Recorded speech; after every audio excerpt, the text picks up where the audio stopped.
এই যে লোভনীয় বস্তুটি হচ্ছে আজকে আমাদের ডিনার। ও বাবা, মানে এগুলো দেখলে আর মনে হয় না তখন কিছু ডায়েট ফাইট করি, কোনো ডায়েটেরই দরকার নেই। এত সুন্দর ঠান্ডায় শীতে অল্প অল্প ঠান্ডায় খাবার। চলো তাহলে এটা কি করেছি আজকে একটু তোমাদের সাথে শেয়ার করি, মানে শেয়ার করলে মন্দ হয় না। শাকগুলোকে জল দিয়ে ধুয়ে নিয়েছি ভালো করে, আবার ধুয়ে নেওয়ার পরে এবার এগুলোকে করবো আর কি।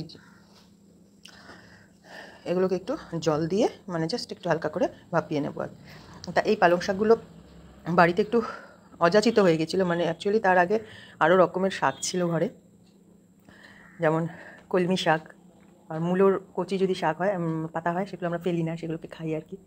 মূলো শাক এগুলো ছিল ঘরে, তা আমার বোন ওগুলোকে রান্না করেছে অলরেডি। তারপরে আবার তার উপরে এসে ও পড়েছে, বলছে এগুলোকে কবে খাবো, কী করবো। তখন আমি ভেবে দেখলাম যে না ঠিক আছে, আমি বললাম তাহলে দিয়ে দে, আজকে এগুলোকে দিয়ে তাহলে বানাবো আজকে পালং পুরি। নিলাম এই কারণেই, আরও বেশি ইন্টারেস্ট দেখালাম, তার কারণটা হচ্ছে এই শাকগুলো না কোনো বেশি লম্বা ডাঁটাই নেই, দেখেছো। এরপরেই ছিল গোড়াটা, ভীষণই কচি, এরপরেই গোড়াটা ছিল, তারপরে এই পাতাটা। ফলে আমি ইন্টারেস্ট আরও ওই জন্য দেখালাম যে পরে আবার ওই ডাটাগুলোকে রেখে কিছু চচ্চড়ি করা ওটা সম্ভব নয়, তার থেকে একবারে পুরো এটা যখন ছোটো ছোটো আছে এটা দিয়েই করে ফেলি, সেই জন্যই এটা নিয়ে আরও আর কি করলাম। তা ধুয়ে নেবো, এগুলো ধোয়া হয়ে গেছে, আর জলটাতে ঝরিয়ে নেবো। মানে যারা গ্রিন ভেজিটেবলস খেতেই চায় না, শাকটা খেতে চায় না, তাদেরকে কিন্তু এটা একটা শাক খাওয়ানোর কিন্তু একটা ভালো একটা জিনিস। এটা যতটুকুই হোক, ফুড তেলের সাথে ভাজা হলেও ফুড ভ্যালু তো আছে, নামমাত্র হলেও আছে। বসিয়ে দিয়েছি কড়াইতে, জাস্ট সামান্য একটু জলও রয়েছে, একটু সামান্য একটু জল দিয়ে জাস্ট এগুলোকে ভাপিয়ে নেব। ঢাকা চাপা দিয়ে দিলাম, ঢাকা চাপা দিয়ে দিয়েছি। এবার ভাপানো হয়ে গেলে পরে এর জলটা ভালো করে ঝরিয়ে নেব। 5 মিনিটও হয়নি, ঢাকাটা খুলেছি, আর একটু দেখি 1 মিনিট মতো একটু রাখবো, ব্যাস এটা হয়ে যাবে। সাইডে দেখো, এটা একটা মশলা তৈরি, মানে একটা পেস্ট হবে, এটা আমি একসাথেই করব। যেহেতু ধনেপাতাটা আছে, একটু আদাটাও আছে, রসুনটা আছে, একটু ভালো করে মিক্স করতে হবে। আগে এটা এক পাক ঘুরিয়ে বা 2 পাক ঘুরিয়ে নিয়ে তার সাথে আমি পালং শাকটা দেবো। এখানে রয়েছে দেখছো যে ধনেপাতা, এই রয়েছে রসুন, আদা, আর এই হচ্ছে টক দই। টক দইটা দিয়ে ধনেপাতা এগুলো দিয়ে পেস্ট করে নেবো প্রথমে, তারপরে তার সাথে পালংটা দেবো, কারণ পালংটা তো নরম, এখানে একটু আদা টাদাগুলো আছে, এটা একটু বেশিক্ষণ টাইম লাগবে, সেই জন্য এটা করে নেবো। আর এই ধনেপাতা আদা এটা দিয়ে ধনেপাতার আদা রসুনটা আর এই দইটা দিয়ে কিন্তু একটা দারুণ বেশ ধনিয়াকা চাটনি, তার সাথে একটু লেবুর রস দিলে খুব ভালোই হয় কিন্তু। যাক, এবার এটা করব। তারপরে এর সাথে এটা পেস্টটা মোটামুটি ভালোভাবে হয়ে গেলেই আমি এর সাথেই পালংটা দেবো। আলাদাও দেওয়া যায়, আমি একসাথেই দেবো ডিরেক্ট, তারপরে ওটা করবো আর কি। এই যে এখানে দেখো, এটাতে ধনেপাতা আর আদা রসুনটাকে বেশ গুঁড়িয়ে মোটামুটি হয়ে এসছে বেশ। এবার এখানে মধ্যে দইটা দেবো, যা ফ্লেভারটা যা আসছে না পুরো ধনিয়া চাটনির। এবার দইটা এতে দেবো। দইটা একটু মাখা মাখা, মানে অয়েলি হয়, তো এই জন্য এরপরে পালং শাকটা দেবো, তাতে মিক্সিটার থেকে ওই তেল ভাবটা আর কি চলে যাবে। এবার আবার করাবো। দেখো আটা আর কি, এই হচ্ছে আটা। এবার আটাতে দেখো অল্প নুন দিয়ে দিলাম, অল্প চিনি দিয়ে দিলাম। এই আটাটার বিষয়ে যেটা বলবো হচ্ছে, এখানে কিন্তু আমি আটাই বলছি কারণ আমি আটা দিয়েছি, ময়দাও দিয়েছি। আমি আটা ময়দা পুরো 50-50 দিয়েছি, যদিও সেটা আমার ইচ্ছে ছিল না। আমার মানে 30-70-30 ময়দা দিতে চাই, আমি একদমই ময়দাটা দিতে চাই না, আটাটা দিয়ে বেশি দিতে চাই। যাক গিয়ে যেটা যেহেতু করেছি 50-50 ময়দা আটা আমি মিশিয়েছি। আর হচ্ছে এর সাথে অনেকে না বেসনও দেয়, আমি আমার মানে এটা পার্সোনাল ফিল, আমি এরকম বেসন দিয়ে করেছি একবার, জিনিসটা না বেশি রিচ হয়ে যায় আমার মনে হয় বেসন দেওয়ার পরে। মানে খাওয়ার পরে না একটু একটা আনইজি ফিল হয়, একটু আমার যেটা পার্সোনাল, এটা পুরো পার্সোনাল ওপিনিয়ন, একটু অ্যাসিডিটির প্রবলেম এরকম একটু লেগেছে, অ্যাসিড মনে হয়ে গেছে, জন্য আমি বেসনটা অ্যাভয়েড করলাম। বেসনটাও কিন্তু দেওয়া যায়, এর সাথে দেয়ও অনেকে।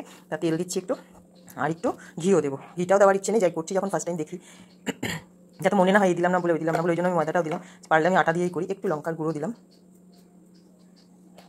এবার এটা আর কি আসছি পরে স্টেপ। এটা দই দিয়ে করা হয়ে গেছে গ্রাইন্ড, আমি এর সাথে এবার পালংটা দেবো। আমার পালংটা পুরো সেদ্ধ করে নিয়েছি, জলটা ঝরিয়ে নিয়েছি, এবার পালংটা পুরো ওতে দিয়ে দেবো।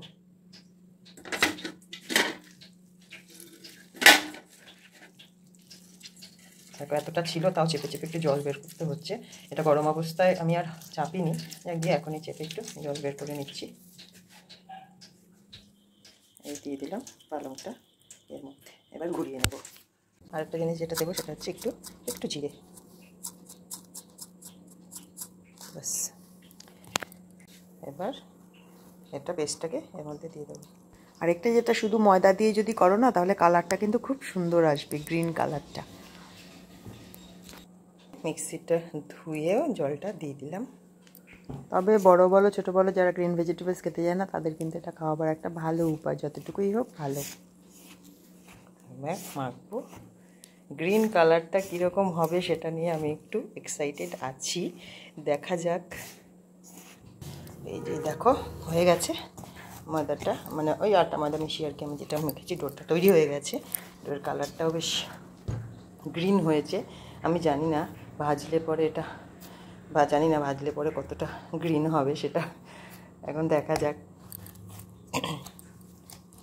ডো মাখা হয়ে গেছে। তোমাদেরকে যেটা একটু সবসময় বলি, আবারও বলছি, কারণ না বললেই নয়, যতদিন যাব তোমাদের সাপোর্ট ভীষণই দরকার।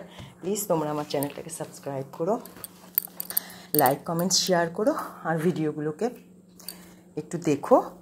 আর যারা আমার চ্যানেলটাকে সাবস্ক্রাইব করেছো তাদের থ্যাংক ইউ, আর যারা ভিডিওটা দেখছো তাদেরকেও থ্যাংক ইউ। আর যারা সাবস্ক্রাইব করোনি প্লিজ তোমরা চ্যানেলটাকে সাবস্ক্রাইব করো, আর লাইক কমেন্ট শেয়ার তো করবেই, আর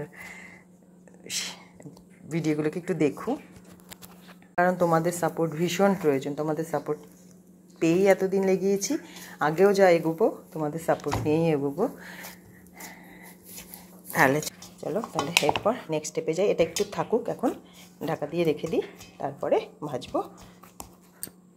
আরেকটা যেটা একটু বলে নিই আবার, আরেকটা যেটা কথা আমার করতে করতে মনে হলো, মানে ওই ধনিয়া দই আর আদা রসুনের পেস্টটা ঠিক আছে, ওটা বাছলে বেশি হলেও কোনো প্রবলেম নেই, কিন্তু যেটা আমার মনে হচ্ছে যে পালংটা দিয়ে দেওয়ার পরে যদি ওই পেস্টটা থেকে যায়, বেশি হয়, তাহলে কিন্তু ওটা খুব একটা কাজে লাগবে না। যদি না আবার নেক্সট ডে বা আরও ময়দা বেশি হয়ে গেলে তোমাকে আরও ময়দা মিশিয়ে নিতে হবে, নাহলে ওটা একটু বাটিতে করে ঢাকা দিয়ে ফ্রিজে রাখতে হবে নেক্সট ডে। তো ওই জন্য যদি ওই পালংয়ের পেস্টটা কমও হয় না, তাতে আমার মনে হয় কম বেশি হলে একটু দই বা জল দিয়ে নিয়ে সেটা সেট করে নেওয়াই যায়। বেশি পালংয়ের ওটার থেকে গেলে খুব একটা কিছু লাভ হবে না, আবার করতে হবে, নাহলে ওই যে বললাম আটা দিতে হবে। ধনিয়ার ওটা থাকলে ওটা ঠিক আছে বেশি হলে, তাহলে তোমরা আলাদা আলাদা করেও করতে পারো, যেটা ওটা একটু কম দেবে, পালংটা আগে দিয়ে দেখে নেবে, ব্যাস। এই কচুরির সাথে পালং পুরির সাথে আমি যেটা করবো হচ্ছে যে শুকনো লঙ্কা, পাঁচফোড়ন আর তেজপাতা ফোড়ন দিয়ে যে তরকারি হয়, ওরকম একটা করবো।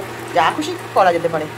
আমি তো একটা ভিডিওতে দেখছিলাম চিকেন খেলো দিল ওর সাথে চিকেনের তরকারি আর কি, চিকেন কারি দিয়ে দিয়েছি। এবার এটা একটু লাস্টে একটু ভাবছিলাম টমেটো দিয়ে করবো কিনা, কারণ না, দরকার নেই, হয়ে গেছে আমার।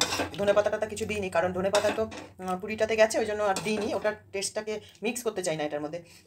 জাস্ট তো দেখলে পাঁচফোড়ন দিয়ে, এবার সেখানে নুন হলুদ, অল্প হলুদ দিয়ে, মিষ্টি দিয়ে এটা করেছি। আর ধনে পাতাটাও এর মধ্যে তো দিলামই না। ঠিক আছে, দেখা যাক কীরকম হয়। এই যে এটা মেখে রেখেছি, মেখে রাখার পর এরকম দাঁড়িয়েছে, একটু এবার মেখে নিই, এবার লেচি করবো। দেখো লেচি করে নিয়েছি, ব্যাস এবার বেলে ভাজার পালা। এই যে লেচি করে নিয়েছি, আমি সবগুলো করিনি, কিছুটা আটা মাখা রয়ে গেছে, যতটা লাগবে করে। আমি তো ফার্স্ট টাইম লুচি করে খেলাম, কেউ যদি চাও এটা রুটি করেও খেতে পারো। লেচি কাটা হয়ে গেছে, বেলবো।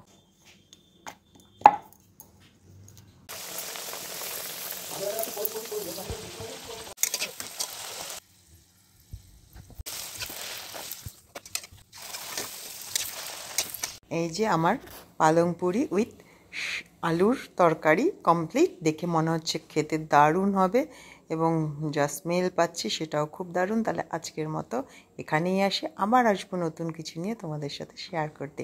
ততক্ষণের জন্য তোমরা সবাই ভালো থেকো আর ভালো রেখো। টাটা।